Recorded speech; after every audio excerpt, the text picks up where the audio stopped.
নমস্কার বন্ধুরা, feel sport India আপনাদেরকে স্বাগত জানাই। সদ্য নিযুক্ত হয়েছে ভারতীয় ফুটবল দলের কোচ খালিদ জামিল। খালিদ জামিলের কোচিং এ কাফা নেশন কাপের জন্য এই প্রথমবার ভারতীয় দল মাঠে নামবে। 29শে আগস্ট তাজিকিস্তানের বিরুদ্ধে ভারতীয় দল প্রথম মাঠে নামছে, আর তার আগেই দল ঘোষণা করে ফেললেন নতুন ভারতীয় কোচ।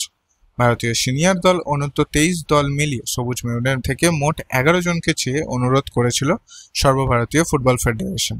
সিনিয়র ফুটবলারদের মধ্যে ছিলেন অনিরুদ্ধ থাপা, আপুইয়া, লিস্টন কোলাসো, মনবীর সিং, সাহাল আব্দুল সামাদ, দীপক টাংরি এবং বিশাল কায়েত। কিন্তু মোহনবাগান কোনো ফুটবলারকেই ছাড়েনি, ফলে সোমবার জাতীয় দল ঘোষণা হওয়ার পর জায়গা হয়নি মোহনবাগানের একজন ফুটবলারেরও। সাম্প্রতিক পরিস্থিতিতে বাগানহীন জাতীয় দল প্রায় বিরল। অন্যদিকে বাংলার আরেক দল ইস্টবেঙ্গলের থেকে ফেডারেশন চেয়েছিল আনোয়ার আলী, জিকসন সিং এবং নাওরেম ময়েসকে। এই তিন লাল হলুদ তারকাকে নিয়েই হয়েছে জাতীয় দল। ইস্টবেঙ্গল থাকলেও জাতীয় দলে নেই মোহনবাগানের কোনো খেলোয়াড়। এদিকে ডুরান্ডের ডার্বি হেরে যাওয়ার পর থেকেই হোসে মলিনার টিমের ফোকাস এখন এএফসি, এসিএল এর মতো আন্তর্জাতিক টুর্নামেন্টের প্রস্তুতি ছাড়ছে মোহনবাগান খেলোয়াড়রা। মোহনবাগান আগেই ফেডারেশনকে জানিয়ে দিয়েছিল যে এই মুহূর্তে জাতীয় দলে খেলোয়াড় ছাড়া কোনোভাবেই সম্ভব নয়। তাছাড়াও অতীতের থেকে শিক্ষা নিয়েছে বাগান কোচ হোসে মলিনা। এর আগেও জাতীয় দলের জন্য ফুটবলারের চরম ভোগান্তিতে ভুগতে হয়েছিল সবুজ মেরুন ব্রিগেডকে। গত বছর চোট নিয়ে ফিরেছিলেন বাগানের প্রধান দুই ফুটবলার আশুক খুরুনিয়ান এবং মনবীর সিং এর মতো তারকারা। ফলে মোহনবাগান ম্যানেজমেন্ট কোনোভাবেই ঝুঁকি নিতে চায়নি